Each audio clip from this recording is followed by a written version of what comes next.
Fala, turma do sétimo ano, tudo bem com vocês? Sejam muito bem-vindos à nossa explicação de hoje. Olha, a gente vai pular direto para um assunto que é literalmente fascinante, porque explica muito sobre quem nós somos e para onde estamos indo. Nós vamos falar sobre as dinâmicas populacionais do Brasil. Basicamente, a gente vai investigar como a nossa população está se transformando com o passar do tempo.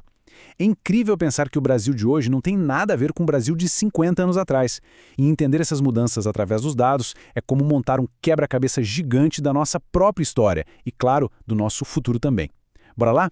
O nosso roteiro hoje é super direto. Vamos passar por 5 pontos rapidinho. 1. O tamanho das famílias. 2. Por que a fecundidade caiu. 3. Como ler uma pirâmide etária. 4. O aumento da expectativa de vida. E, por fim, o ponto 5, os desafios do nosso futuro. Então, começando pelo ponto 1, o tamanho das famílias e a mudança nas dinâmicas dos lares. Pensem aí nas histórias das famílias de vocês. É super comum ouvir que os bisavós ou até os avós tinham 7, 10 ou, sei lá, 12 irmãos. Era muita gente. Mas hoje, a maioria das casas tem 1, 2, no máximo 3 filhos, né? Para medir essa mudança toda de um jeito mais científico, a gente usa uma coisa chamada taxa de fecundidade. Na prática, isso é simplesmente um número médio de filhos que uma mulher tem durante a sua idade fértil, ou seja, no período reprodutivo da vida dela. Então, sempre que a gente falar sobre famílias diminuindo de tamanho, estamos falando diretamente da queda dessa taxa aí. E, historicamente, o comportamento dessa taxa é de cair o queixo. Lá na década de 1950, a média era altíssima. As famílias eram realmente muito numerosas. Mas aí, chegam os anos 60. A década de 1960 marcou um ponto de virada histórico absurdo no Brasil.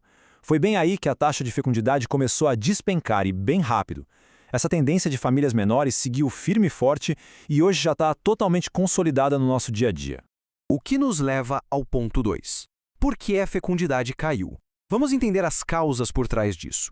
Afinal, o que foi que rolou nos anos 60? O primeiro grande motivo foi a mudança em massa da galera do campo para a cidade, a famosa urbanização. É o seguinte, lá no campo, ter uma família enorme significava ter mais braços para ajudar na roça, era força de trabalho. Mas na cidade, o cenário virou de cabeça para baixo. Um apartamento ou uma casinha na área urbana simplesmente não comporta tanta gente assim.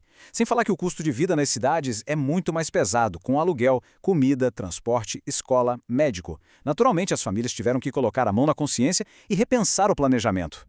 E além desse custo de vida nas alturas, a gente teve mudanças culturais fantásticas. Começou a rolar uma inserção enorme e importantíssima das mulheres no mercado de trabalho. Com as mulheres construindo suas carreiras e precisando equilibrar estudo, trabalho e vida doméstica, a organização da casa mudou totalmente. E claro, com a população estudando mais e os avanços da medicina, o acesso à informação e aos métodos contraceptivos como a pílula explodiu. Isso deu às famílias um controle real de quando e quantos filhos queriam ter, uma verdadeira revolução. Agora, vamos para o ponto 3, lendo a pirâmide etária. É hora de visualizar essas mudanças.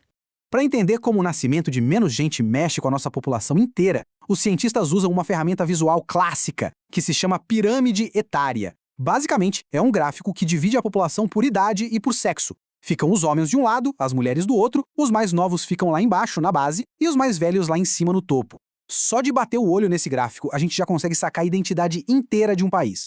Querem ver como é fácil? Vamos quebrar a leitura em 3 passos simples. Passo 1, olhem para a base da pirâmide. Ela representa as crianças e os jovens. Quer dizer, se a base é bem larga, é sinal de que nascem muitas crianças, mostrando uma taxa de natalidade alta. Passo 2, subindo um pouquinho a gente acha o corpo da pirâmide. Aqui ficam os adultos, a galera que está trabalhando, a nossa força de trabalho. E o passo 3, lá no topo, indica a população idosa. Se o topo começa a crescer, a alargar, bingo, significa que as pessoas estão vivendo muito mais tempo, o que mostra uma alta expectativa de vida. Seguindo para o passo 4, o aumento da expectativa. Vivendo vidas mais longas e saudáveis.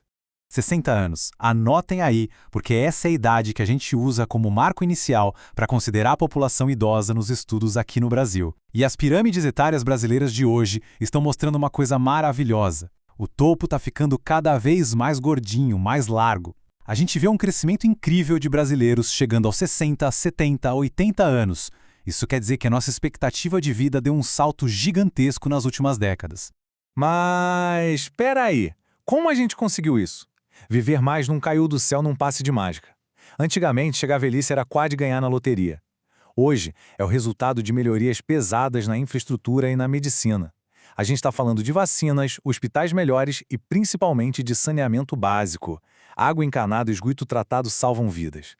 Além dos tratamentos médicos novos, a galera também está com mais acesso à informação sobre higiene e melhorou bastante a qualidade da alimentação. Tudo isso soma para a gente viver mais e melhor. Agora, com todos esses avanços incríveis, a gente esbarra numa questão curiosa. Façam uma pausa e pensem junto comigo nesta pergunta central. O que acontece quando a população envelhece? É excelente que a gente esteja vivendo mais, claro. Mas se junta menos bebês nascendo lá na base, com mais idosos vivendo lá no topo, a estrutura do país inteiro se transforma. E quais são os impactos reais disso para o nosso dia a dia?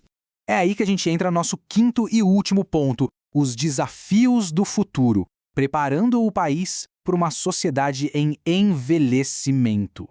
Saber interpretar esses dados é como ter uma bola de cristal para prever os nossos problemas. O grande nó que o Brasil tem que desatar é igual a uma gangorra mudando de peso. De um lado, como nasce menos gente, a gente tem menos jovens se tornando adultos e entrando no mercado de trabalho. Ou seja, menos trabalhadores para movimentar a economia e pagar impostos. Do outro lado da gangorra, temos um grupo gigante e crescente de idosos que trabalharam duro a vida inteira e agora precisam e merecem, de assistência, de médicos e da aposentadoria.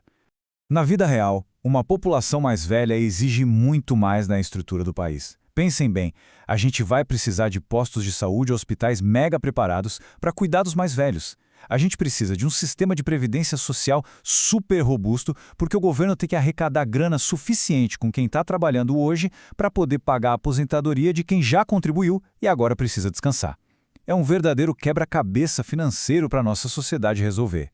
Então, para a gente fechar nossa aula de hoje, percebam que estudar taxa de fecundidade, ver os desenhos da pirâmide etária, não é só decorar gráfico chato de geografia, não. É a chave para entender os maiores desafios econômicos e políticos que o nosso Brasil está enfrentando. Quando vocês virem a base da nossa pirâmide encolher e o topo alargar, pensem nisso. De que maneiras super criativas a nossa geração vai ter que adaptar as cidades, as leis e o formato de trabalho para garantir que todo mundo tenha uma vida de qualidade num país que está envelhecendo. Fica aí essa provocação para vocês pensarem. Muito obrigado pela companhia incrível de todos vocês, turma, e até a próxima.